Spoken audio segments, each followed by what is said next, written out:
എക്കിട്ടം അഥവാ ഹിക്കഫ്, ഇംഗ്ലീഷിൽ അങ്ങനെയാണ് പറയുക. ഇത് വന്നു പെട്ടാൽ പിന്നെ കുറച്ച് നേരത്തേക്ക് ആകമാനം പ്രശ്നമാണല്ലോ. കുറേ കാര്യങ്ങളൊക്കെ ചെയ്തിട്ട് വേണം സമാധാനമാവാൻ. അതായത് കുറേ വെള്ളം കുടിക്കും, കുറേ ഉരുളയും കൂടി വിഴുങ്ങും, പഴം വിഴുങ്ങും. അത് അപ്പോഴേക്കും കുറേ ആൾക്കാരൊക്കെ ഓടി വന്നിട്ട് ഉഴിഞ്ഞു തരാൻ തുടങ്ങും. ഇതൊക്കെ കാട്ടിയിട്ട് ഒരു കാര്യമായിട്ട് ഉണ്ടാവില്ല. കുറേ നേരം കഴിയുമ്പോൾ തന്നെ സമാധാനമാവും. എന്നാലേ എക്കിട്ടം വന്നു കഴിഞ്ഞാൽ പെട്ടെന്ന് അത് നിർത്താൻ നല്ലൊരു സൂപ്പർ പൊടിക്കൈയുണ്ട്. അത് വളരെ സിമ്പിളാണ്. അതാണ് ഇനി പറയാൻ പോകുന്നത്. എക്കിട്ടം വന്നു കഴിഞ്ഞാൽ വേറൊരു കസരത്തൊന്നും നിൽക്കണ്ട.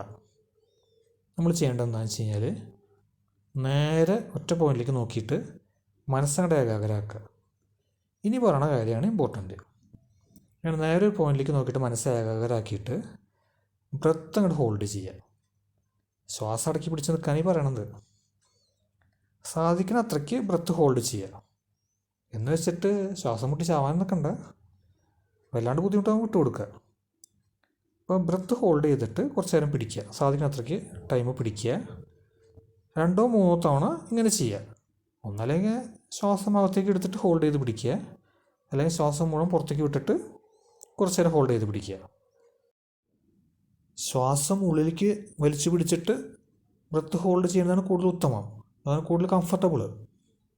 ഇങ്ങനെ ചെയ്ത സംഗതി കൂടെ ഓക്കെ ആവും. ഇതിൻ്റെ കാരണം എന്ന് പറയുന്നത് ഡയഫ്രം മസിൽസിനുണ്ടാവുന്ന സഡനായിട്ടുള്ള കോൺട്രാക്ഷൻസ്, പെട്ടെന്ന് ചുരുങ്ങി പോവുക, മസിൽ സ്പേസ് എന്നൊക്കെ പറയും. വോക്കൽ കോഡിൽ നിന്ന് ത്രോട്ടിലേക്കുള്ള എയർ പാത്തിൽ എയർ ഇംബാലൻസ് ഉണ്ടാവുക. ഇതൊക്കെയാണ് ഇതിൻ്റെ പ്രധാന കാരണങ്ങൾ. ഭക്ഷണം കഴിക്കുന്ന പ്രത്യേകത കൊണ്ടോ മറ്റോ വേഗത്തിൽ കഴിക്കുന്നതുകൊണ്ടൊക്കെ പെട്ടെന്ന് അവിടെ എയറിൻ്റെ ഒരു ഇംബാലൻസ് ഫോം ചെയ്യണതാണ്. അപ്പോൾ കുറച്ച് നേരം ബ്രത്ത് ഹോൾഡ് ചെയ്ത് പിടിച്ചാൽ അത് ഓട്ടോമാറ്റിക്കായിട്ട് ശരിയായി വരും. ഇത് നല്ലൊരു പൊടിക്കൈയാണ്, പരീക്ഷിച്ച് നോക്കിക്കോ, റിസൾട്ട് ഉറപ്പാണ്.